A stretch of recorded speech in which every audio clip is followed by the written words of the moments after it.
Good morning friend. आप सबको पता है कि 10th प्लस 12th के लिए बी एसएससी न्यू वैकेंसी 2023 जारी की गई है। तो आज हम उसी के आधार पर बीएसएससी के प्रीवियस ईयर्स के क्वेश्चन आंसर करेंगे। तो चलिए शुरुआत करते हैं क्वेश्चन के साथ। केंद्रीय जल एवं विद्युत शोध केंद्र कहाँ स्थित है? तो ये खरगवासाला में स्थित है।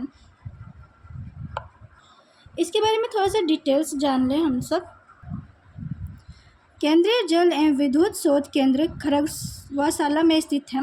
खरगवासाला में एनडीए का मुख्यालय भी है, यानी कि नेशनल डिफेंस एकेडमी का मुख्यालय खरगवासाला में ही है। भारत की प्रथम जल विद्युत परियोजना कर्नाटक के शिवसमुद्रम से 1902 में शुरू किया गया था। यह कावेरी नदी पर स्थित है। कोयला जल विद्युत परियोजना भारत में सबसे बड़ा पूर्ण पन बिजली विद्युत संयंत्र है। देश का सबसे पुराना जल विद्युत परियोजना की शुरुआत 1897 में दार्जिलिंग में हुई थी। दामोदर घाटी निगम भारत का प्रथम बहुउद्देशीय नदी घाटी परियोजना है। इसकी स्थापना हुई थी 1948 में। आगे क्वेश्चन देखेंगे। 1857 की क्रांति में निम्नलिखित में से किसे एक मित्र द्वारा धोखा मिला, ब्रिटिश द्वारा पकड़ा गया तथा मार दिया गया? तो ये थे तात्या टोपे। तात्या टोपे को ही एक मित्र द्वारा धोखा मिला था, जो कि ब्रिटिश ने पकड़ लिया था और उसने सज़ा भी दी थी, फांसी की सज़ा भी मिली थी तात्या टोपे। और जो इनके जो मित्र थे, जो तात्या टोपे जिस पे ज़्यादा विश्वास करते थे, वो थे मान सिंह। मान सिंह ने ही इन्हें धोखा दिया तात्या टोपे को और ब्रिटिश सरकार के द्वारा पकड़ा दिया। इन्हें फांसी की सज़ा 18 अप्रैल 1859 को दी गई थी इन्हें फांसी। नेक्स्ट क्वेश्चन की तरफ देखेंगे। 1929 में किसकी अध्यक्षता में आयोजित हुए भारतीय राष्ट्रीय कांग्रेस के लाहौर अधिवेशन में ब्रिटिश शासन से पूर्व स्वतंत्रता का प्रस्ताव पारित किया गया? तो यह जवाहरलाल नेहरू के द्वारा पारित किया गया था। आगे थोड़ा डिटेल जानेंगे।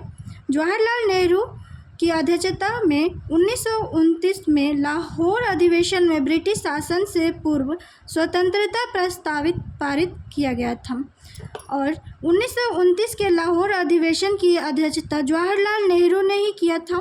इस अधिवेशन में पूर्ण स्वराज लक्ष्य रखा गया था। 1928 में कोलकाता अधिवेशन की अध्यक्षता मोतीलाल नेहरू ने किया था और 1905 में बनारस अधिवेशन की अध्यक्षता गोपाल कृष्ण गोखले ने किया था। आगे क्वेश्चन देखेंगे। राज्य के नीति निर्देश तत्व का कौन सा सिद्धांत महात्मा गांधी के दर्शन से जुड़ा हुआ है? तो यह ग्राम पंचायतों की स्थापना सिद्धांत से जुड़ा हुआ है। नेक्स्ट क्वेश्चन देखेंगे। हड़प्पा सभ्यता संबंधित है? तो यह कांस्य युग से संबंधित है हड़प्पा सभ्यता। हड़प्पा सभ्यता के बारे में थोड़ा जानकारी लेते हैं। आइए जानते हैं। हड़प्पा सभ्यता कांस्य युग से संबंधित है। मैंने पहले बताया था कि हड़प्पा सभ्यता कांस्य युग से संबंधित है। हड़प्पा सभ्यता की सिंधु सभ्यता कांस्य युगीन सभ्यता के नाम से भी जाना जाता है। सेंचुरी 14 तिथि निर्धारण पद्धति के अनुसार हड़प्पा सभ्यता का कालक्रम 2350 से 1750 बीसी तक का है। इसकी खोज 1921 में दयाराम साहनी ने की थी। किसकी खोज? हड़प्पा सभ्यता की खोज दयाराम साहनी ने की थी। कितना में? 1921 में।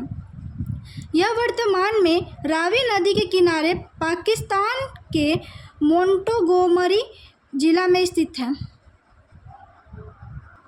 कौन से जिला में स्थित है पाकिस्तान के? तो यह मोंटगोमरी जिला में स्थित है। किस नदी के किनारे? तो रावी नदी के किनारे। नेक्स्ट क्वेश्चन की तरफ देखेंगे।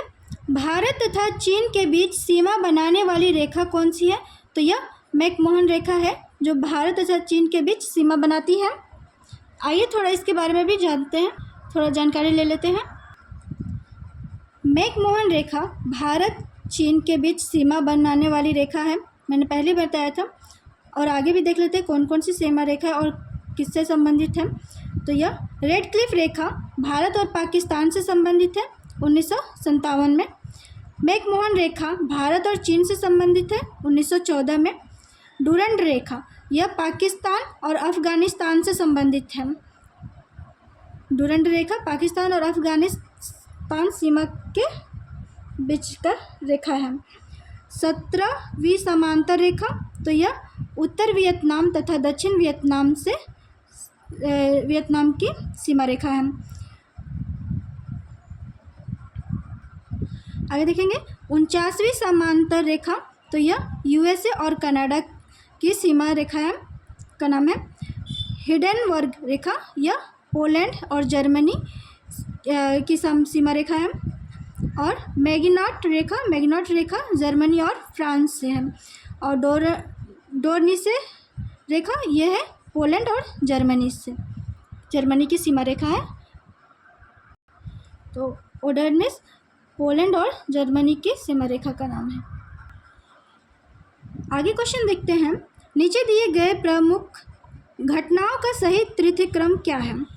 तो पहला दिया हुआ है SLV-3 लॉन्च, बांग्लादेश का बनना, सिक्किम भारत का 22वां राज्य बनना, पोखरण 1 परीक्षण। तो इसमें लाइन बाय लाइन से जाना है। तो पहले हो जाएगा ऑप्शन के हिसाब से, मैं ये फर्स्ट ऑप्शन ही सही है। और सबसे पहले बना था बांग्लादेश का बनना, उसके बाद हुआ था पोखरण 1 परीक्षण, फिर सिक्किम भारत का 22वां राज्य बनना, उसके बाद SLV-3 लॉन्च हुआ। तो इसके बारे में भी थोड़ा सा डिटेल्स जान लें। बांग्लादेश का बनना यह कब बना था 1971 में, और पोखरण 1 परीक्षण हुआ था 1974 में। सिक्किम 22वां राज्य बना था 1975 में। उसके बाद PSLV-3 लॉन्च हुआ था 2001 में। पश्चिम पाकिस्तान की तत्कालीन सरकार ने अन्याय के विरुद्ध 1971 में भारत के सहयोग से एक युद्ध के बाद बांग्लादेश का उद्गम हुआ। बांग्लादेश की राजधानी ढाका तथा मुद्रा टका है। और ये बांग्लादेश जो है वो अपना स्वतंत्रता दिवस 26 मार्च को मनाता है। चलिए नेक्स्ट क्वेश्चन देखते हैं। निम्नलिखित में किन देशों के समूह से भूमध्य रेखा गुजरती है। तो यह गुजरती है कोलंबिया, केन्या तथा इंडोनेशिया से होकर गुजरती है। इसके बारे में भी थोड़ी सी जानकारी ले लेते हैं। कोलंबिया, केन्या तथा इंडोनेशिया देशों के समूह से भूमध्य रेखा गुजरती है।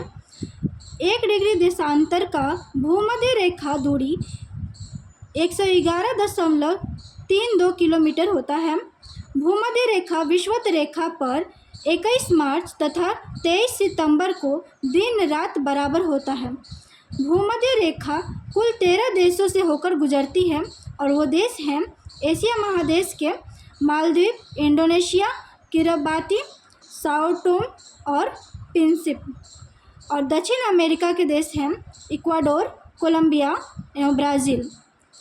और अफ्रीका महाद्वीप के देश हैं गुआडा, केन्या, सोमालिया, गैबन, कांगो गणराज्य। भूमध्य रेखा को 2 बार काटने वाली कांगो नदी है जो कि अफ्रीका में। नेक्स्ट क्वेश्चन देखेंगे। चीनी यात्री हेनसोंग ने भारत का भ्रमण किया। तो अशोक शासनकाल, चंद्रगुप्त मौर्य शासन, नहीं, इन दोनों में से कोई नहीं होगा, बल्कि तीसरा होगा हर्षवर्धन के शासनकाल में यह चीनी यात्री हेनसोंग भारत आया था। किसके काल में? हर्षवर्धन के काल में, हर्षवर्धन के शासनकाल में आया था।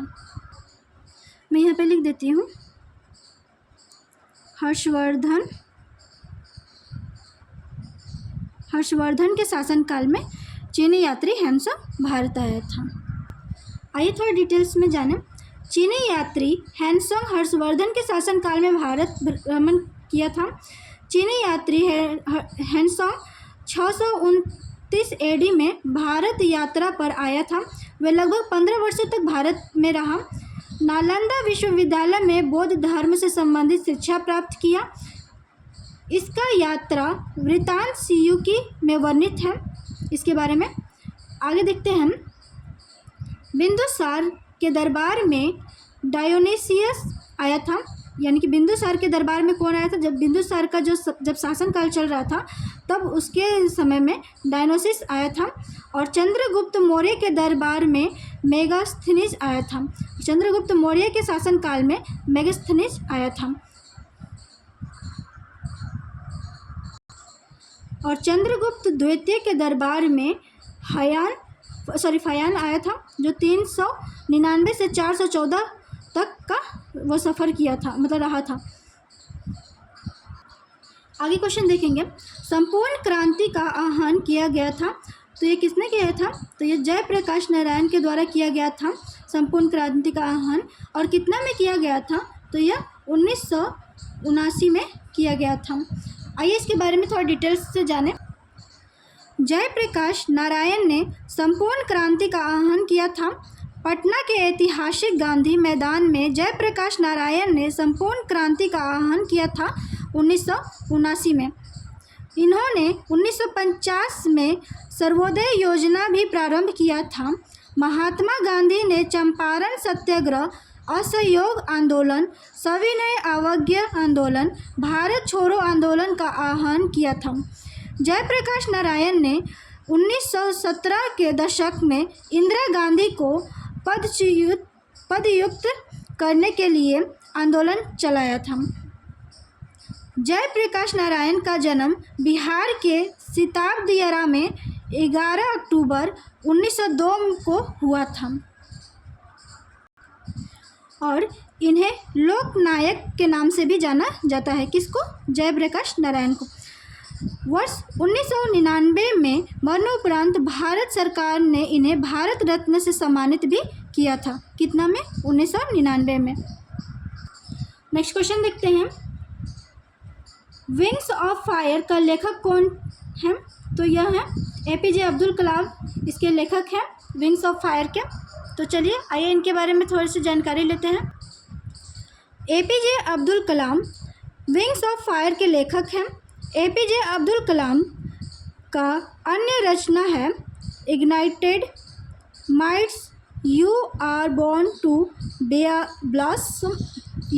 Blossom, take my journey beyond India 2020, a vision for the new millennium, India my dream आदि। नेक्स्ट, जवाहरलाल नेहरू के ऐसी जो लेखक है, आगे देखिए। Jawaharlal Nehru glimpses of world history, मेरी कहानी, डिस्कवरी ऑफ इंडिया के लेखक पंडित जवाहरलाल नेहरू हैं। The God of small things, यह अरुंधति राय की पुस्तक का नाम है। आगे क्वेश्चन देखेंगे। भाखरा नागल बांध स्थित है, तो ये कहाँ पे स्थित है? तो यह सतलज नदी पर स्थित है, भाखरा नदी बांध। तो आइए इसके बारे में थोड़ा डिटेल्स देखें और इससे जुड़े हुए भी।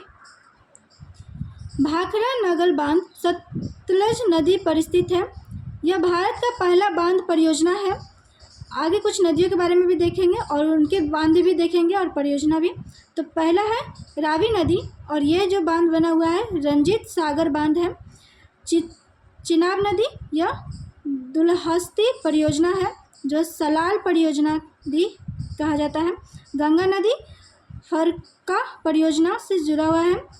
बेतवा नदी माता टीला परियोजना। ताप्ती नदी उकाई परियोजना। ताप्ती नदी यानी कि दोनों ताप्ती नदी, तो एक ताप्ती नदी है जो इकाई परियोजना से जुड़ा है और दूसरा ताप्ती नदी है जो काकपारा परियोजना से जुड़ा हुआ है, यानी कि दोनों से जुड़ा हुआ है ताप्ती नदी। महानदी हीराकुंड बांध परियोजना से जुड़ा हुआ है। आगे देखेंगे। कल्हन द्वारा रचित राजतरंगिणी के में वर्णन है, तो यह कश्मीर का इतिहास वर्णन है राजतरंगिणी में, जो किसके द्वारा है? कल्हन के द्वारा। तो चलिए इससे जुड़े हुए कुछ और भी जानकारियाँ ले लेते हैं। कल्हन द्वारा रचित राजतरंगिणी में कश्मीर का इतिहास के बारे में वर्णन है। कल्हण ने सांस्कृतिक भाषा में ऐतिहासिक घटनाओं को क्रमबद्ध लिखने का सबसे पहले प्रयास किया था। चंद्रगुप्त के शासन के बारे में कौटिल्य, विष्णुगुप्त या चाणक्य द्वारा लिखा गया पुस्तक अर्थशास्त्र है। किसने लिखा था चंद्रगुप्त के बारे में? तो कौटिल्य भी कह सकते हैं, या विष्णुगुप्त या चाणक्य, ये तीनों एक ही इंसान हैं। और ये जो पुस्तक लिखे थे वो अर्थशास्त्र पुस्तक में चंद्रगुप्त के बारे में दिया हुआ है, जिससे मौर्य युगीन ज्ञान मिलती है, यानी कि मौर्य के बारे में ज्ञान मिलती है। आगे क्वेश्चन देखेंगे, राजा राम मोहन राय संस्थापक थे, तो किसके संस्थापक थे? आर्य समाज के, कि ब्रह्म समाज के, कि रामकृष्ण मिशन के, कि प्रार्थना समाज के? तो यह ब्रह्म समाज के स्थापक थे राजा राम मोहन राय। चलिए इससे जुड़े भी और कुछ जानने के प्रयास करते हैं। तो चलिए देखते हैं, राजा राम मोहन राय द्वारा ब्रह्म समाज के स्थापक थे। और कुछ और भी देखते हैं, आत्माई सभा वेदांत कॉलेज, इसके जो स्थापक थे वो थे राजा राम मोहन राय ही थे। आर्य समाज के स्थापक थे स्वामी दयानंद सरस्वती, और प्रार्थना समाज के स्थापक थे आत्माराम पांडुरंग। रामकृष्ण मिशन के स्थापक थे स्वामी विवेकानंद।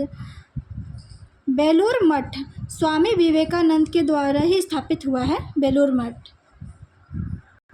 आगे क्वेश्चन देखेंगे, मैगनट रेखा किन देशों के मध्य स्थित है? तो मैंने पहले ही सारे रेखा के बारे में आपको बताया है, तो आप ही बताइए कि इसमें से कौन से होंगे। तो ये होंगे फ्रांस और जर्मनी की सीमा रेखा को ही मैगनट रेखा कहा जाता है, और इसकी डिटेल्स तो मैंने पहले ही करवा दिया है। तो चलिए नेक्स्ट क्वेश्चन की तरफ बढ़ते हैं।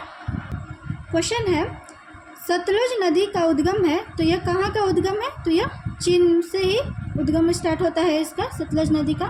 आइए इसके बारे में कुछ डिटेल्स देखें।